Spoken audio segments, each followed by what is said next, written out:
There is a land the moon fears, a forgotten cradle of jungle in South America, where night is not an absence of light, but a presence, a living, breathing entity of shadow and whispered power. Here, cities are a blasphemous dream. Here, kings are the sorcerers who command the dead.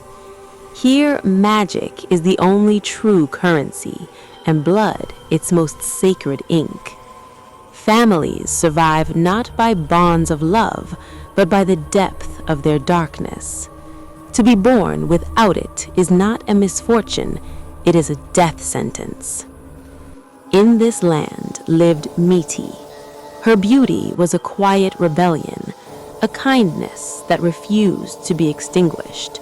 But in a world that fed on fear, gentleness was a fatal flaw. Miti possessed no magic.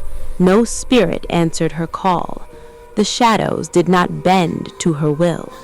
She was the daughter of a legend, a sorcerer whose name once stilled hearts, until a rival witch clan tore him apart beneath a starless sky.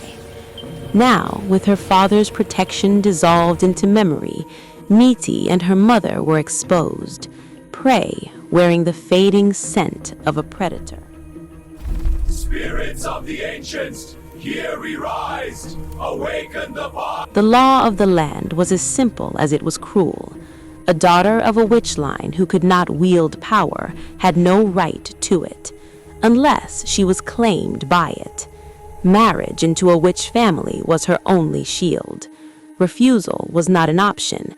It was an invitation for other covens to hunt her future children, to harvest their innocent souls for potions, and to spill their virgin blood on altar stones to feed their own power.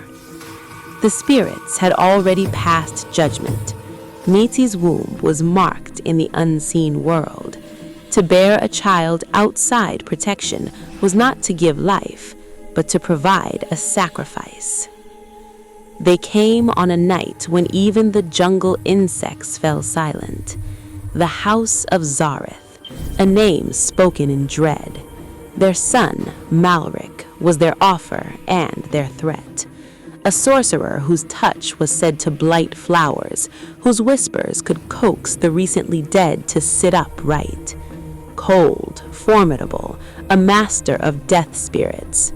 To marry him was to be shackled to a monument of darkness. To refuse him was to be cast into the open jaws of the dark.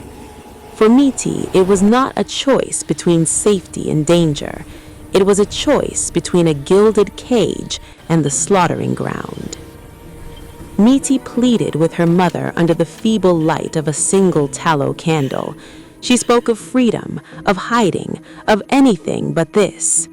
Her mother, whose soul was scarred the night she gathered her husband's scattered pieces, took Miti's face in her work-worn hands. There were no more tears left in her. They had all been burned away by grief's cold fire.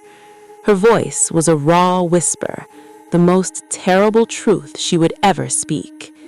If you refuse, my daughter, the children of your body will not live long enough to draw their first breath. They will be taken in the night, and you will have nothing but their ghosts to hold. That night, Miti went to the edge of the jungle and let the silence judge her. She hated the witchcraft that had consumed her father. She despised the blood rites that passed for tradition. She loathed the spirits that demanded such horrible tribute. But deeper than that hate was a love for phantoms, for the possible children who existed only in the realm of what if.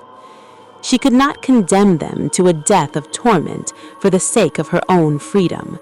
So Miti made her bargain with the night.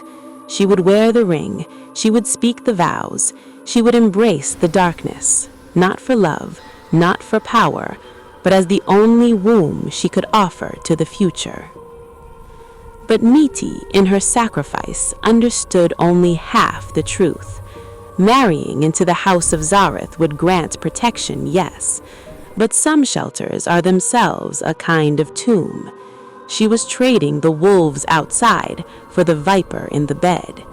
And in part 2, she will learn that the most dangerous rituals do not happen in the jungle, but in the marriage bed of a sorcerer who sees not a wife, but a vessel.